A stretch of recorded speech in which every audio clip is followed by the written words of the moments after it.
መጋቢት 11 ከሞቱት መምህራን ውስጥ የመምህር ደረጃ ባለቤት ነኝ።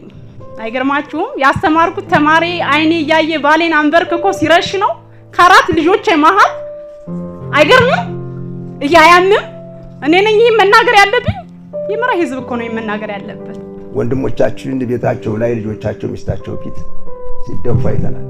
እኛም የማንሞትበት ምክንያት አንዳቸው ነገር የለም። ስለዚህ ወገኖች አንድ ካልሆነ በስተቀር ተቀባይና ቀባይ ከሆነ ይሄንን ሀገር ወደ ባሰ ጥፋት እንመራው ካልሆነ በስተቀር ወደ ሰላም እንመልሰዋለን ተብሎ አይታሰብም።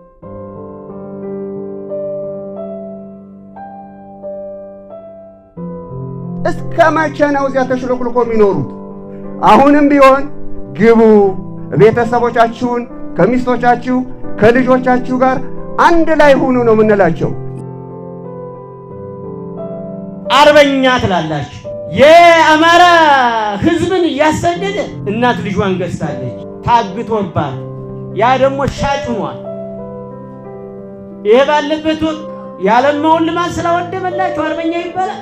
ኑ በሏቸው። መንግስት እጁን ዘርግቷል ግቡ ብሏል።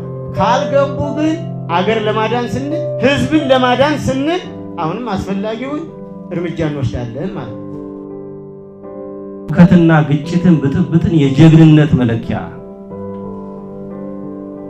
አድርጎ መውሰድ፣ መነጋገርን መደማመጥን ያላዋቂነት ታጋሽ አለመሆን አድርጎ መለኪያ፣ ግንፍልተኛ መሆን በእያንዳንዱ ጉዳይ ላይ የጎደላችሁ ችግር ይሄ ነው። ስለዚህ አሁን የሚያስፈልጋችሁ ስክነትና ችግርን ከስረ መሰረቱ ለይቶ ማወቅ፣ እዛ ላይ ቆሞ ውሳኔና አቋም መውሰድ ነው።